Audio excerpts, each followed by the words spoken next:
There is a quiet frustration that a lot of people live with in their homes, and it tends to follow a very familiar pattern. You take the time to clean a space, you put everything back where it belongs, and for a little while the room feels calm, open, and easy to move through.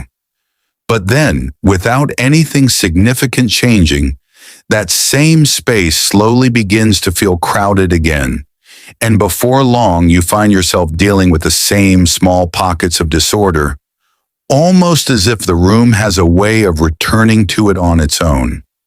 What makes this especially frustrating is that it rarely comes from carelessness or from having too many belongings. In many cases, it comes from something much less obvious, which is that the space has never been set up in a way that truly supports the way you move through it each day. When that happens, even simple actions begin to carry a small amount of resistance, and over time that resistance builds into fatigue. This is where many people are misled, because they begin to believe that the solution is more storage, more effort, or even more discipline. But in reality, what often makes the biggest difference is not doing more, but removing the small points of friction that quietly work against you. In many Japanese homes, especially in places where space is limited, the focus is not on fitting more into the home, but on making the space behave in a way that feels cooperative. When that shift happens, the home no longer depends on constant effort to stay in order. It begins to support you instead. One of the first ideas that changes how a space feels is the standing law. In many homes, things are stacked because stacking seems efficient at first. Items are placed on top of one another, and for a moment everything looks neat. But the problem begins the instant you need something from the bottom. You pull one item out, and suddenly the rest shift. And what looked organized turns into something you either have to restack or leave slightly messy and promise yourself you will fix later. That small inconvenience may not seem like much in the moment, but it adds up quietly over time. It turns one simple action into a chain of actions. And that is the part people usually do not think about. The standing law changes that by allowing items to stand upright instead of being stacked, almost like books arranged neatly on a shelf. When this is done, the relationship with the space changes in a very real way. You can open a drawer and see what is there immediately. You do not have to disturb everything just to reach one thing, and you do not have to rebuild the arrangement every time you use it. That does not mean this method magically doubles your space every time, because that would not be realistic, but it does mean the space becomes easier to use, and that ease matters more than people often realize. For many seniors especially, this can reduce bending, digging, and the repeated strain that comes from handling the same drawer or shelf over and over again. The real benefit is not just that the space looks better. It is that the space begins to cooperate with you instead of quietly resisting you. And once that idea starts to make sense, your attention naturally begins to move towards something else that is often overlooked, which is the empty space that already exists inside a lot of cabinets and storage areas. That leads into the dead space gravity hack. If you look inside a cabinet, you will often notice that items are sitting on a shelf while a gap of unused vertical space remains above them. That empty area is easy to ignore because it does not look like storage at first glance. But in a small home, or even in a home that simply feels crowded, that unused space can quietly become part of the problem. What usually happens is that items begin to expand upward without structure. Things get stacked, shifted, and balanced in ways that look manageable at first, but become harder to maintain later. The dead space gravity hack changes that by gently dividing the space into smaller, more functional sections. Whether that means using a lightweight shelf insert or a simple divider that creates another level. This does not have to become a complicated setup, And it does not have to be done everywhere in the house at once. Even one adjustment inside one cabinet can make a noticeable difference, because now the items are easier to reach, easier to return, and less likely to become a small daily frustration. And this is one of the things that makes the Japanese approach feel so practical. It does not depend on perfection. It depends on reducing the amount of unnecessary effort you have to spend just to access the things you already own. That effort may seem small on its own, but if you multiply it across every day, every drawer, and every cabinet, it begins to explain why some homes feel tiring while others feel calm. The same principle shows up again near the front door, where clutter often starts in very subtle ways. That is where the entryway energy filter comes in. In many homes, the entryway becomes a temporary holding place for everything that comes in and out of the house. Shoes are left near the door, bags are dropped by the wall, mail lands on the nearest surface, and keys move from one place to another until no one remembers where they were last set down. Over time, that area stops feeling like a transition point and starts feeling like a small collection zone. And the problem is that this kind of clutter rarely stays contained there. The entryway energy filter treats that space differently. Instead of letting it function like a dumping ground, it becomes a boundary. Only what is actively being used stays visible. For example, only the shoes that are being worn remain on the floor, while everything else has a designated place. A small tray or landing spot is then used for transitional items such as keys, glasses, or a wallet, but only in a way that limits how much can stay there.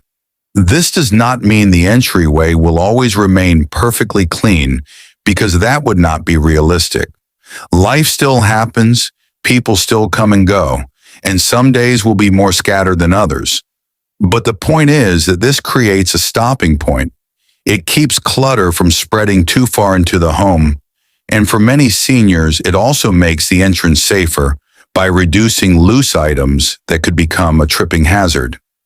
It also saves mental energy, because when the same items keep returning to the same place, you stop spending time looking for them in the morning. That alone can change how a home feels, because small daily frustrations are often what make a space feel harder to live in than it should. And once that pattern is in place, another idea begins to make sense very quickly. It is the 70-30 rule of visual peace. Most people are used to filling every available space because it feels efficient to do so. If there is room in a drawer, a cabinet, or on a shelf, the instinct is to use all of it. But when a space is filled too tightly, it becomes harder to interact with, because every single movement starts affecting everything else around it. That is where the 70-30 rule changes the feeling of a room. Instead of using every inch of available space, you leave a portion open, allowing about 70% of the space to be used while the rest stays free. This is not about wasting space, and it is not about creating emptiness for the sake of appearance. It is about making sure the space has room to breathe. That open portion matters because it gives your hands room to move, your eyes room to rest, and your routine room to flow without resistance. It makes it easier to take something out and easier to put it back, which means you are less likely to avoid the task altogether. You still may have clutter from time to time, because no system removes that completely, but it becomes much easier to bring the space back into order before the mess grows into something more exhausting. For many seniors, this creates a relief that is not dramatic but deeply practical. The home begins to feel less packed and less demanding, and that sense of ease changes the mood of the entire space. Once that larger pattern starts to make sense, the next ideas become even easier to appreciate, because now you can see that the goal is not just neatness. The goal is to lower effort in the places where effort usually gets wasted. That brings us to the four-sided box method. A lot of storage problems begin the moment small items are placed into a large space without any boundaries. At first, that seems harmless because the drawer or container is large enough to hold everything. But over time, the items drift, mix together, and spread into one another until the space no longer has a clear structure. That is usually when people find themselves digging, sorting, and reorganizing the same area again and again. The four-sided box method addresses this by giving each category its own defined space within the larger drawer or container. It does not need to be expensive or perfectly designed. Even simple boxes, reused containers, or basic dividers can create the kind of boundaries that prevent small items from spreading into one another. What matters is that each group of items is contained within its own space so that the drawer remains readable rather than becoming one mixed collection. When a space is readable, it becomes easier to use. And when it is easier to use, it is far more likely to stay in order without constant attention. For many seniors, this reduces the need to search through cluttered drawers and removes the frustration of not being able to find something quickly. It also makes returning items easier, because each object has a clear place to go back to. From there, another idea begins to build on that same principle, but in a slightly different direction. This is the clear illusion. Many people choose solid, opaque containers because they believe hiding clutter will make the home feel cleaner.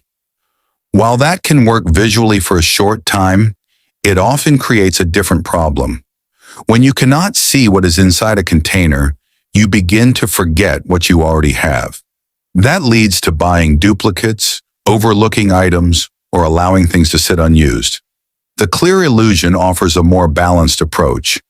Instead of fully hiding contents, it uses containers that are clear or lightly transparent, allowing you to maintain awareness of what is inside while still keeping the space visually calm. This does not mean everything has to be perfectly visible or exposed. The goal is simply to reduce the disconnect between what you own and what you can easily recognize at a glance. For many seniors, this becomes especially helpful because it reduces the need to rely on memory. When you can see what you have, you do not have to recall it. That small shift can prevent unnecessary purchases and make everyday decisions easier. At the same time, when containers are consistent in shape and appearance, the overall look of the space becomes more orderly, even though the contents remain visible. From there, the focus naturally shifts from storage to the room itself. This is where furniture with feet comes into play. In many homes, large pieces of furniture sit directly on the floor and remain that way for years. While this may seem stable and familiar, it often makes a room feel heavier and more closed in than it actually is. It also creates areas underneath that are difficult to reach, which means they are cleaned less often, not out of neglect, but because access is inconvenient. Furniture with feet changes this by slightly lifting certain pieces off the ground, even if only by a small amount. That small gap allows the floor to continue visually through the space, making the room feel more open. It also makes cleaning more manageable because you can reach areas that would otherwise require moving heavy objects. This does not mean replacing everything in your home. Even small adjustments can create noticeable changes in how the room feels and functions. For seniors, this reduces the need to strain, bend, or move heavy furniture frequently, which makes maintaining the space far more sustainable over time. As that ease becomes part of the environment, it naturally extends into another area where effort tends to build quietly. This is where the one-touch pantry becomes important. In many kitchens, items are placed wherever they fit, which often results in layers of storage where one item sits in front of another. Over time, this creates a pattern where reaching for something requires multiple steps And that small inconvenience begins to affect behavior. People start placing items in the nearest available space instead of returning them to where they belong, simply because it is easier in the moment. The one-touch pantry removes that friction by making each item accessible without having to move anything else first. This can be achieved by organizing items so they are visible, reducing unnecessary depth, or using simple tools that allow groups of items to move together. The purpose is not to create a perfect display, but to make everyday use as straightforward as possible. When reaching for something requires only one simple action, it becomes much easier to maintain the system because the effort stays low. That leads naturally into another idea that supports consistency in a different way. This is the labeling mindset. Labels are often seen as a finishing touch, but their real value lies in removing hesitation. When a space is not clearly defined, even a small moment of uncertainty can interrupt the habit of putting something away. Instead of returning the item, it is set aside temporarily, and that temporary placement often becomes permanent. So the labeling mindset changes that by making each space self-explanatory. A clearly labeled shelf, container, or section removes the need to think about where something belongs. For seniors, this is especially helpful because it reduces reliance on memory and creates a more predictable environment. Large, simple labels can make it easier to identify where items go without effort, which supports consistency over time. By the time a home begins to function this way, the difference is often felt before it is fully understood. The space does not suddenly become perfect, and it does not remain perfectly arranged at all times, but something quieter begins to change.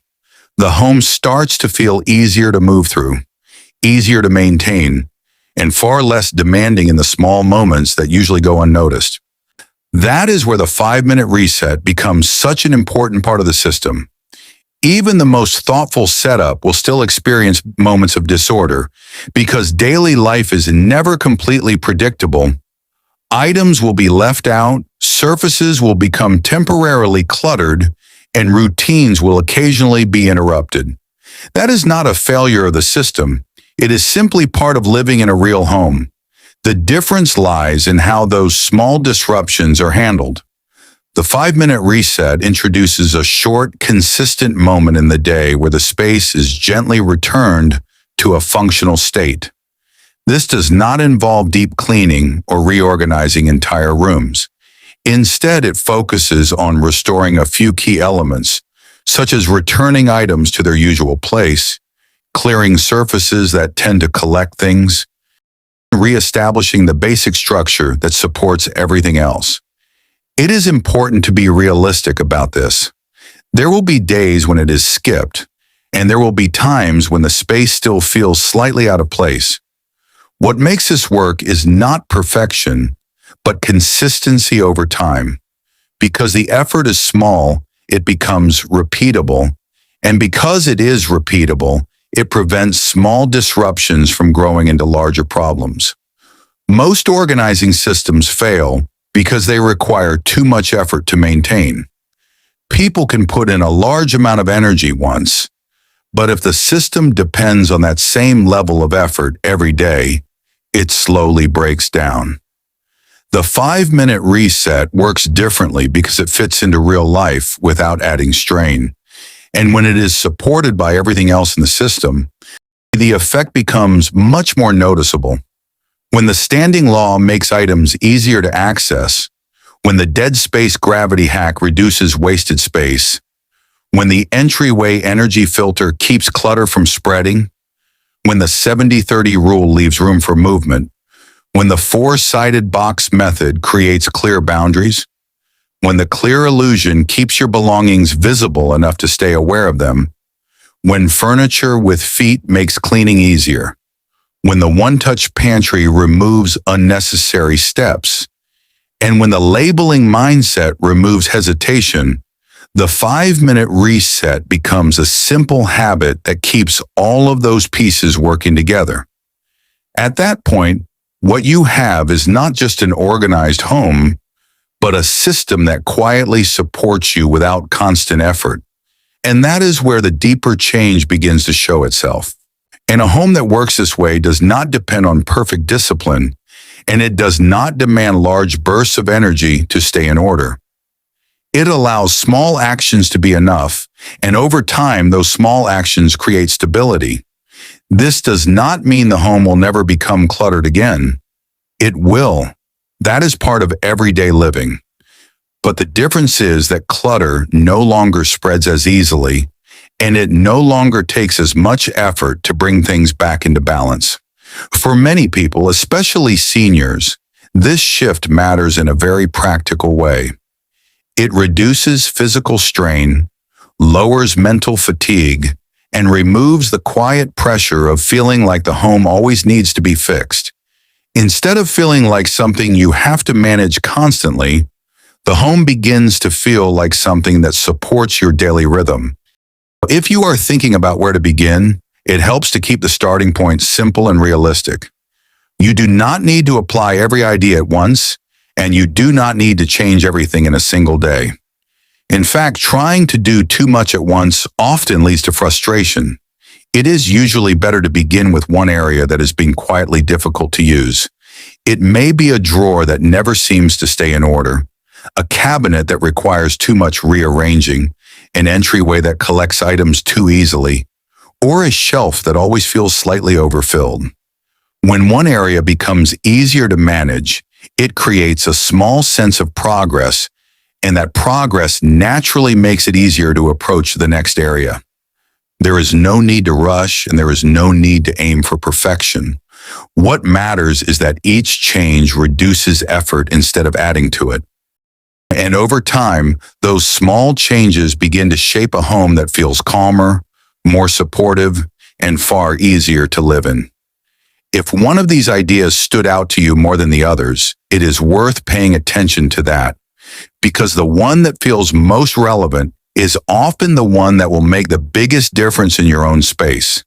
And if you have already experienced a change like this, even in a small way, it can be helpful to notice how it has affected your daily routine, because those small shifts are often what matter most in the long run. Your home does not need to be larger, and it does not need to be perfect. It simply needs to work with you in a way that makes everyday life feel a little lighter, a little calmer, and a little easier to manage.